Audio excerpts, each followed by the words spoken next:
Mckade Grace is probably not a well-known name in SEC country just yet, but given his production the last 2 years at South Dakota, he has an opportunity to become a legend for Kentucky out in Lexington.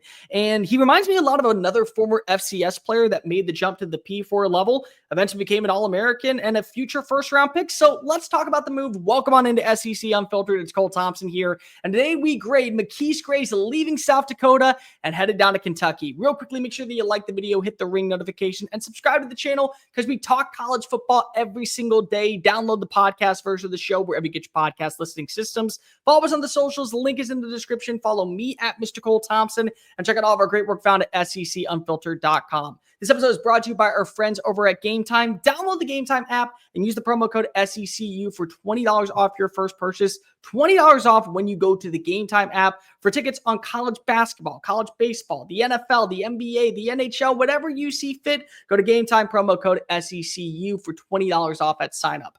Mckade Grace has the capabilities of becoming another big-time player that just wasn't as highly touted coming out of high school, but eventually becomes a day one selection and enforcer at the NFL level. The last 2 seasons, he has been the backbone of the Yotes defense, finishing with 26 career tackle for losses, 15 sacks, on top of that 101 tackles, and he was a big reason why the Yotes were able to make it to the FCS semifinals, but her falling to runner-up Montana State. Last season was an All-American, an enforcer, did a little bit of everything from pass rush, playing the defensive line against run support. He is a fixture of what has been a solidified unit out for the Yotes, and now he is going to join forces with Mark Stoops with Kentucky's defensive line, and we all know this. Kentucky, they need to get better at the defensive line for what they lost in the transfer portal and what they lost to the NFL draft.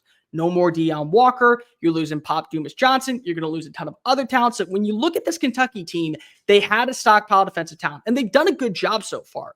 Washington State's David Gusta comes on in. He is the highest rated signee up until Grace committed. Former Wyoming defensive tackle Jaden Williams came on in. He's been an exceptional pass rusher at the Mountain West level. So now you're bringing in a guy that can play on the edge. He can shift inside.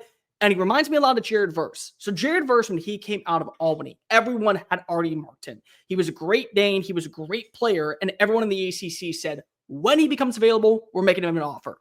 Goes to Florida State, balls on out for 2 years, eventually becomes a top 20 selection, an All-American and an All-ACC player. Everyone fell in love with what Jared Verse can do.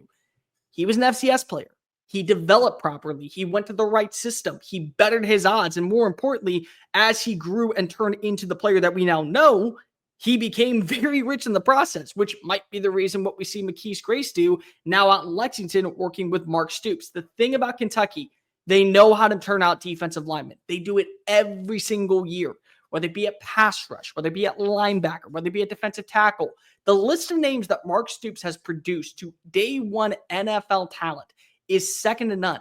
And now you're adding that in with 2 more years of eligibility. So it's not a rental option. This could be the new backbone of your team moving forward. And it's a really smart move on paper because there were more schools that wanted him. This is not just one of those kids that you say, oh, he's going to Kentucky because of, well, all the other big time schools didn't want him. No, Wisconsin was going after him. Cincinnati was going after him. Mississippi State, a potential rival for you in the future, was going after him. And Georgia even wanted him.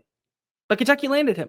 And now he gets to be the center point of what you're doing defensively moving forward. Let's go ahead and grade the move as we always do. Elite, all league, winnable plus, winnable minus, Jag. Elite, very hard to get to. All league, it's a very select few that reach that level. Winnable plus and winnable minus is where usually you live with your roster. And I think that when you look at Grace, he's a winnable plus player. Kentucky is known for its defensive line.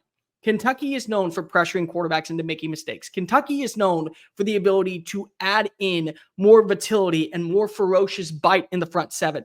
They have that with Grace now. They have that with 2 more defensive linemen that they recently added on in. They're going to be able to consistently harass opposing quarterbacks and get into the backfield and give Brandon Wright's defensive line a little bit more of an ump and a juice and some power. And I think that you need that after last season. This was a team that underachieved in the standard of what we know out in Kentucky football. They weren't able to get the job done against South Carolina. They got a massive win over Ole Miss, and they got a close call over Georgia. But besides that, they never really found their spark, their identity. They struggled down the stretch. They went 4-8. They had to make changes. This is a good change. People are going to look at the FCS logo and say, you know what? This kid can't play. This kid can't do anything. Do you know how many players end up transferring to the Power 4 level and immediately hit their stride? That could be Grace. And even if, say, he is a rotational player early on, you have 2 years of eligibility. You have time to develop him. You have time to turn him into what could be an all-SEC defensive lineman, an all-American defensive lineman, a future first-round pick that comes back to Lexington. And whenever you see talent that goes from Montana State or South Dakota or North Dakota State, wherever is in that vicinity, they say, look at what McKees Grace did. Was an All-American at the FCS level, joined forces with the right defensive group, and turned into a household name in one of the best conferences in college football. I can do that. I'm as talented as him. It's laying a foundation from the FCS level to the Power 4 level. There's talent galore in the group of 5 and in the FCS.